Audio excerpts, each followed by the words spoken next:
I'm really excited because coming on to join us, one of my favorite people and one of my favorite commenters, AbuKhalil, professor of political science at California State University. Asad, thank you so much for coming on Breakthrough News. It's so good to have you on our live stream. Thank you for inviting me. How are you all? Well, welcome. So I guess while we have you, and congratulations on the new gig. Thank you very much. I'm loving it here. It's a great fit. I'm loving getting to work with Eugene, and I'm loving being able to have you on with us. And so obviously, I'm sure you've been, as we all have been watching this Israeli insane escalation against Palestinians. And I kind of want to bring it out to the broader region. I've been hearing a lot from friends of mine from across the Middle East, from Iraq, from Lebanon, from Palestine, from Syria. I'm curious with you, what has been the reaction from your view around the Arab world at the scenes that we're seeing coming out of Palestine? The first thing I want to say and caution against, Rania, because I was listening to the newscasts and so on, is that we should be very wary about being deceived by Israeli propaganda. At a time of war, especially in recent wars, the enemy, and that is Israel, has been purposefully misleading the population of the world. And I think they do that because really they are very scared. Encounters with Arabs are not what they used to be when I was young. Today, I was talking about that in Arabic on Twitter. I said, when I was young, during the days of the PLO and the Lebanese National Movement, and these are the people that, my ideological comrades and so on, I mean, we were not very effective. We were disorganized. We were impulsive. We did not have a good military effectiveness against the enemy, even though we were supported by a variety of countries. I don't want to explain why that is, but it's very clear the resistance today in Lebanon and in Palestine is 100 times more effective than it was. I mean, the enemy has been humiliated on the battlefield. The best example of that, Rania, is in 1982, the Israeli enemy invaded Lebanon, and within hours, they were at the outskirts of Beirut. There was resistance. I don't want to take away. I lost comrades who died and were injured in fighting Israeli advances over the years. One of my closest comrades died in an operation in 1978 in Lebanon against Israeli occupation. But it was nothing of the scale of what we have today, especially in Lebanon. Not only was Israel forced to humiliatingly withdraw from Lebanon in 2000, but in 2006, this is an enemy, an aggressive, brutal enemy that used to brag that the war in 67 was a 6-day war. That's the official name they gave. That's the name that is still used today. And in 2006, facing a band of volunteers, youngsters, some of them kids really. These are volunteers, don't belong to any official Arab army. And they withstood an assault. Not only that, for 33 days, they were able, day after day, to humiliate the Israelis. And the Israelis could not advance a millimeter. And throughout those days, Rania, they kept telling us through their propaganda, the Israeli army is about to invade Lebanon. Watch on, watch out, we are about to enter. And they couldn't because they were too scared. They tried in one part of the southern Lebanese border, and they were so humiliated. And they used their most elite brigade, the Golani Brigade, and they were basically destroyed to smithereen. And people in South Lebanon, some of them will recount to you if you visit them, and I'm sure you will, and they will tell you how they heard the screams of Israeli soldiers. That army is in no way about to invade Gaza. They tried in 2012 and 14, and they were too badly humiliated to attempt it again. The entire Israeli strategy that was found, on which the Israeli state was founded, has been destroyed. You see, the Israeli strategy was based on scaring the enemy to incapacity, scaring them into impotence. And they succeeded. They scared the Arab armies, they scared the Arabs, and that lasted for several decades. Second one is basically destroy civilians, kill as many civilians, because that will deter other parts of the population. And the third element is make sure that you use very little time to achieve very decisive military. All these three assets of the Israeli military have been rendered irrelevant. They can't, the only one that they still use, of course, is they still commit many massacres. That is the typical method of the Zionist movement, even before the state was founded. The Zionists always believed that We kill as many civilians as we can. I mean, Menachem Begin in his book, The Revolt, said that. He said, we committed the massacre of Deir Yassin proudly in order to teach the Arabs a lesson. That's not the case anymore. The Arabs are not scared of them. If anything, the Israeli army is way too scared. Do you see this footage that's now been playing on the screen of all these Israeli tanks being loaded on trucks and all that? This is all psychological warfare. And for that reason, we shouldn't even air them. They are trying to scare the population submission. They will not submit, no matter how many people they kill. I mean, we have now a different generation of Arabs that have instilled the fear in the Israeli soldier. And the Israeli army know that. I mean, of course, the Biden administration is telling the Israelis in no uncertain terms, we will let you have a day or 2 days, 3 days, kill as many Arabs as you want, commit as many massacres, perpetrate many war crimes, but after a while, we're going to stop you, see what you can achieve. But they did that in 2006 in Lebanon for 33 days, and victory eluded them day after day, and they were humiliated. And for that reason, they have been too scared to advance into Lebanon or attack Lebanon. In my childhood, Israel would attack Lebanon on a weekly basis. Look at Lebanon today. They wouldn't dare. I mean, they fly over Lebanon. They try to sometimes do engage in skirmish and so on, but they are scared. And they are scared in Gaza as well. I mean, this is a band of terrorist army that basically are scared of the civilian population. Imagine when they face these trained, these experienced resistance fighters in Lebanon or in Palestine. Now, to answer your question, which I haven't forgotten, is the reaction, Rania, has been overwhelming. The entire premise of Thomas Friedman, even though he's a liar, I'll tell you why in a second, Thomas Friedman, Dennis Ross, the peace process functionary and its industry, deal of the century, Jared Kushner, the premise, and of course, and the premise of the Saudi regime and the United Arab Emirates regime, that the Palestinian cause is dead. Remember Fuad Ajami, he used to say that all the time? Yes. All those who believed and promoted the Palestinian cause is dead. It has been proven on social media. It is as alive as ever. The solidarity that is manifested by Arabs today on social media is one of those occasions where Arab nationalism appears in full force. Today, I heard from many Saudis, and you know how dangerous it is for Saudis to email me and communicate with me from Saudi Arabia? It is really dangerous. And I always tell them, please erase your email, erase your messages. Today, I received many messages, and all of them said the same thing separately. And you know what they said? Today is a religious holiday, a big one for Muslims around the world, and it's very big in Saudi Arabia. And with this day of Eid al-Fitr, which celebrates the end of Ramadan, they told me when we gathered around families and relatives, all of them are saying the same thing. How can we help our brothers and sisters in Palestine? There is so much compassion, so much passion. It's the same in United Arab Emirates.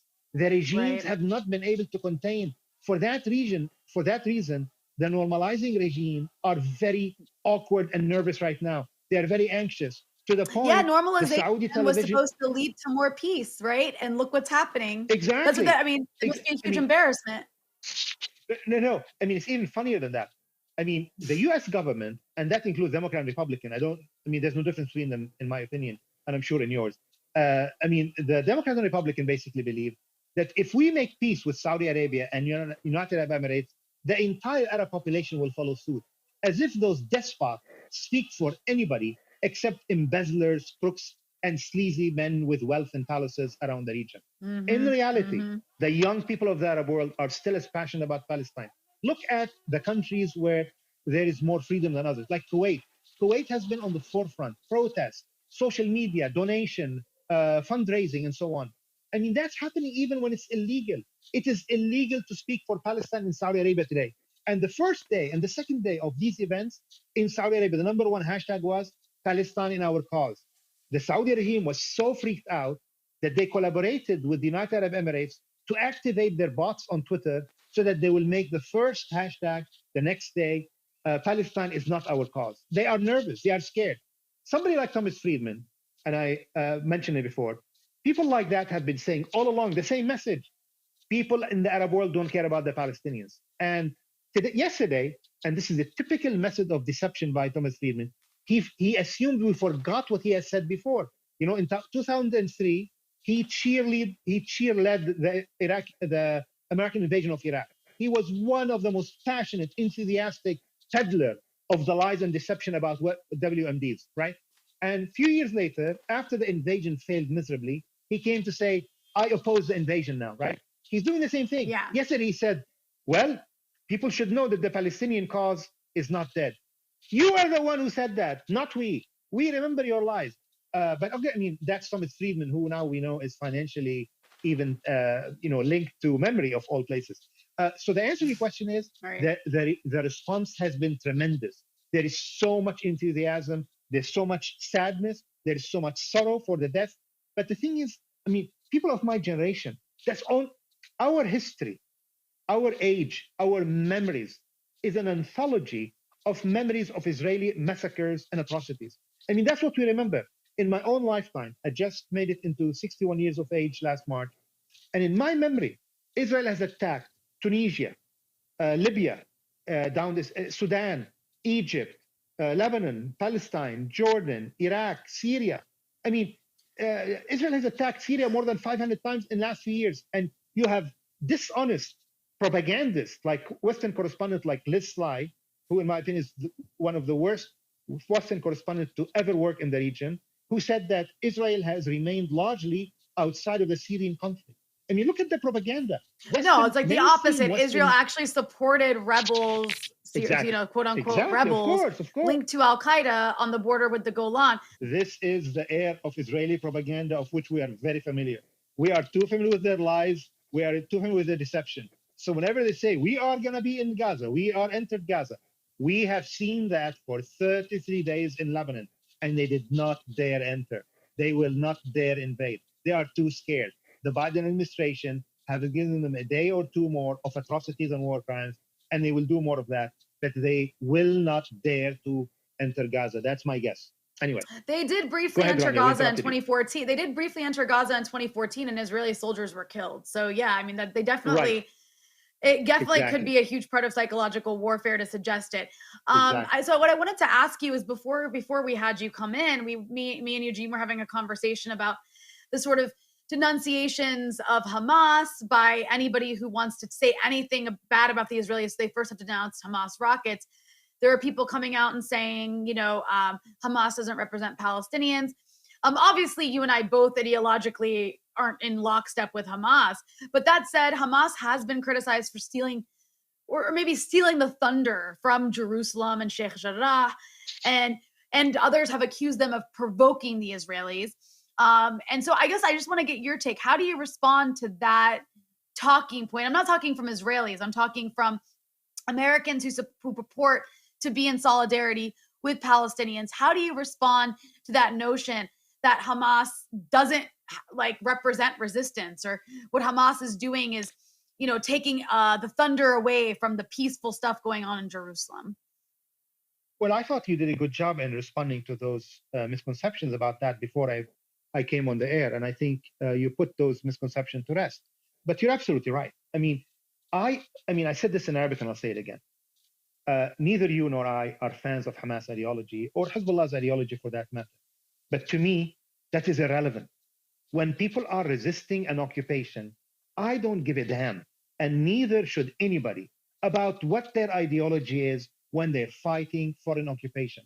When the people of South Africa were fighting apartheid, there were many violent methods used, including what is called necklacing of collaborators. Remember when they put tires around their neck and they would light the fires around their neck and kill them because they were collaborators with apartheid regime?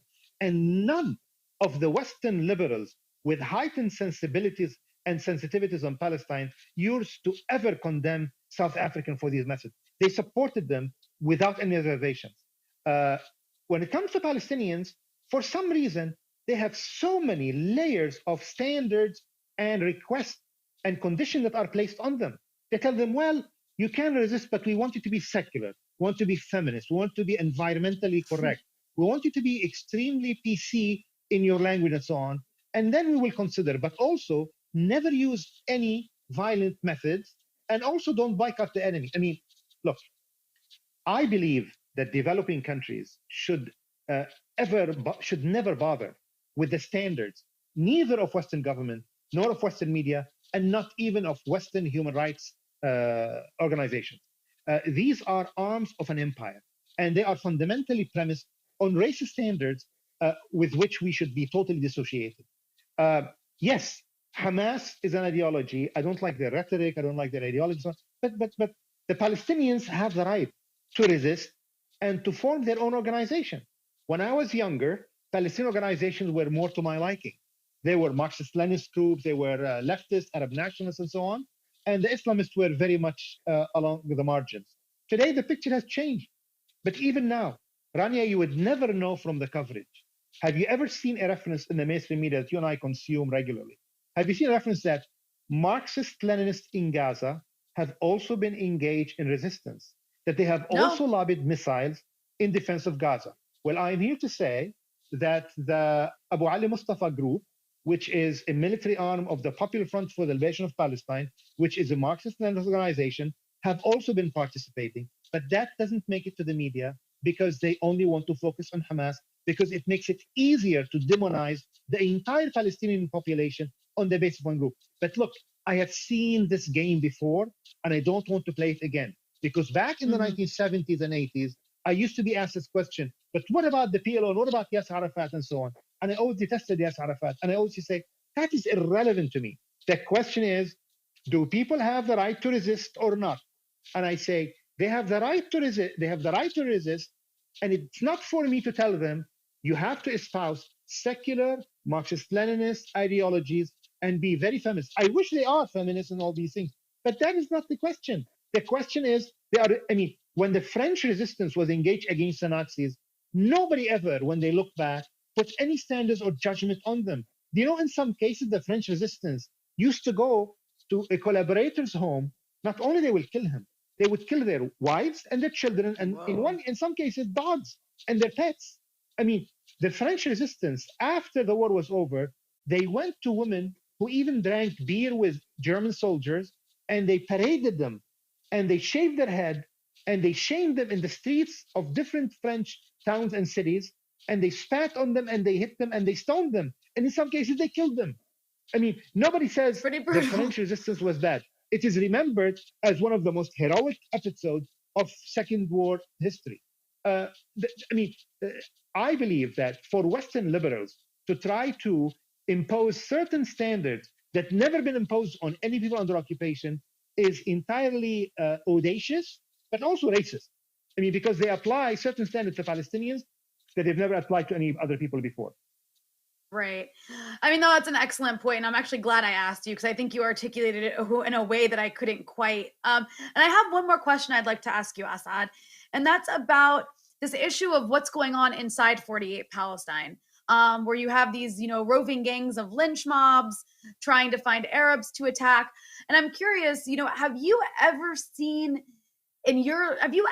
this level of communal violence in present day Israel, in 48 Palestine, among Jews and non-Jews? And to what do you attribute it happening now? Because obviously Palestinian citizens of Israel, Palestinians in 48 Palestine have been discriminated against since Israel's founding.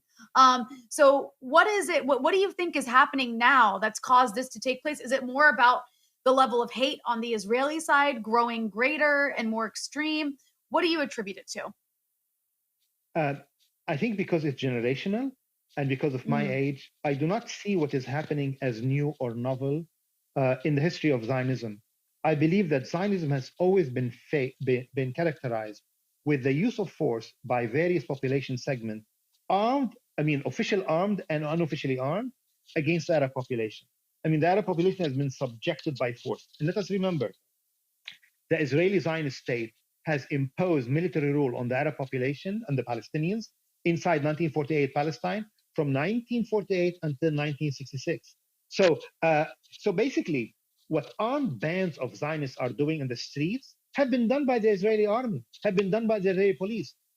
That's the only new now. And those, so-called civilians, these are also members of the Israeli army. So there's nothing new. It is the clothes that they are wearing that is different. But the Arab population have always been terrorized by the non-Arab population of Israel since the founding of the state. And also what is significant is, let us remember that the Palestinians inside 1948 Palestine have always been believed that they are Palestinian. first and foremost. And most importantly, if anything has been proven to the public in the last few days, is that the Palestinian people are one, whether they are in San Francisco, whether in Haifa, in Lud, the birthplace of George Habash, this great Palestinian leader, or they are in the West Bank and Gaza.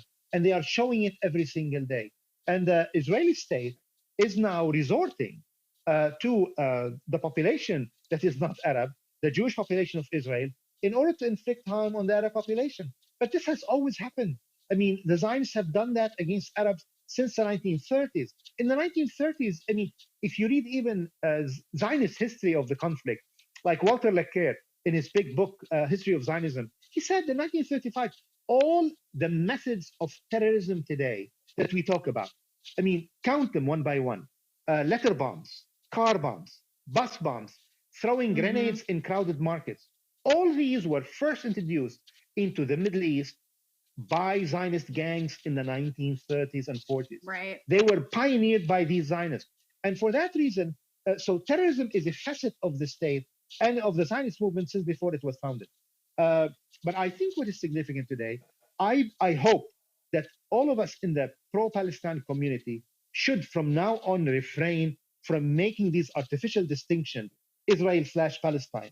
This is Palestine/Palestine. It should always be seen as that. Occupied Palestine extends to 1948 as well as the West Bank and Gaza. Let us not try to create this myth that all is well if we only create a state in the West Bank, Gaza, and East Jerusalem. No, because if we say that, we have forgotten about one, the Palestinian population inside 1948 Palestine, and two, the refugees, the Palestinian refugees. I mean, if anything, what happened in Sheikh Jarrah, Rania, is a juridical boost for the Palestinian case. Because these few families are saying, we have deeds to these homes from before 1948. And I don't want to negotiate on behalf of the Palestinian people. I would say this, look, if your arguments is valid, we have millions of Palestinians who are ready to move in to homes and lands from which they were evicted by force in what is today Israel.